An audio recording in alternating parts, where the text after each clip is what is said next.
అందరికీ నమస్కారం. ఈరోజు మన టాపిక్ వచ్చేసి మంచి లిక్విడ్ ఫెర్టిలైజర్ చెట్లకి కిచెన్ వేస్ట్‌తో చేసుకోబోతున్నాము. ఎటువంటి వాసన, పురుగులు ఏమీ లేకుండా అమృతం లాంటి కిచెన్ వేస్టేజ్‌ను మనం ఎలా చేద్దామో చూద్దాం రండి. ఏ రోజు వంటకి ఆ రోజు కూరగాయలు కట్ చేసుకుంటాం కదా!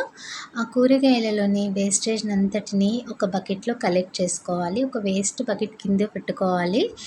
బియ్యం కడిగిన నీళ్ళు, ఇలా ఆలుగడ్డ ముక్కలని నానబెడతాం కదా! ఆ నీళ్ళు, కందిపప్పు కడిగిన నీళ్ళు, ఆకుకూరని నానబెడతాం కదా మట్టి పోవడానికి, ఆ వాటరు అన్నీ కలిపి ఆ బకెట్‌లో ఏసేసుకోవాలి. మొత్తం మన పనంతా అయిపోయిన తర్వాత ఈవినింగ్ పైకి తీసుకెళ్ళి ఇలా ఒక టబ్బులో మొత్తం కలెక్ట్ చేసుకోవాలి.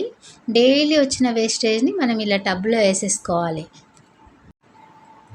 వేస్టేజ్‌నంతా ఒక జాలి లాంటి దాంట్లో నేనైతే ఒక బుట్ట ఉందండి. ఆ బుట్టలో తీసుకొని ఇలా ఇంకో బకెట్‌లో ఏసేస్తాను. ఆ నీళ్ళన్నీ అందులో పడిపోయి ఎక్స్ట్రా అంతా అందులో ఏసేస్తాను. మళ్ళీ అదేం చేస్తానో చూడండి. మళ్ళీ వాటర్‌ని యాడ్ చేయాలి. యాడ్ చేయడం వల్ల డైల్యూట్ అయ్యి మంచి ఫెర్టిలైజర్ అనేది తయారవుతుంది. దీనిని మనం చెట్లకి డైలీ 1 బకెట్ ఎయడం వల్ల మంచి చెట్లు గ్రీన్ కలర్‌లో హెల్తీగా అవుతాయి. మళ్ళీ చూడండి ఆ వాటర్ అంతా డైల్యూట్ అయిపోయిన తర్వాత ఆ చెట్లకేసేసిన తర్వాత ఇలా వైట్ కలర్‌లో నెక్స్ట్ డే మార్నింగ్ వరకు కానీ, ఈవినింగ్ వరకు కానీ అలా వదిలేయాలి.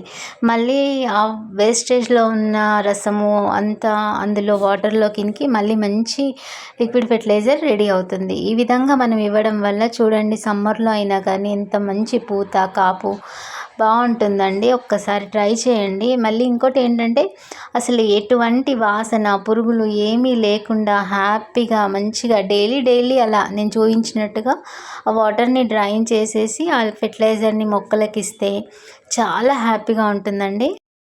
ఈ విధంగా చేయడం వల్ల ఆ వాటర్‌లో కిచెన్ వేస్టేజ్‌లో ఉన్న విత్తనాలన్నీ ఆ వాటర్‌లో పడి మనం ఎంత డ్రైన్ చేసినా గానీ విత్తనాలైతే డ్రైన్ అవ్వవు.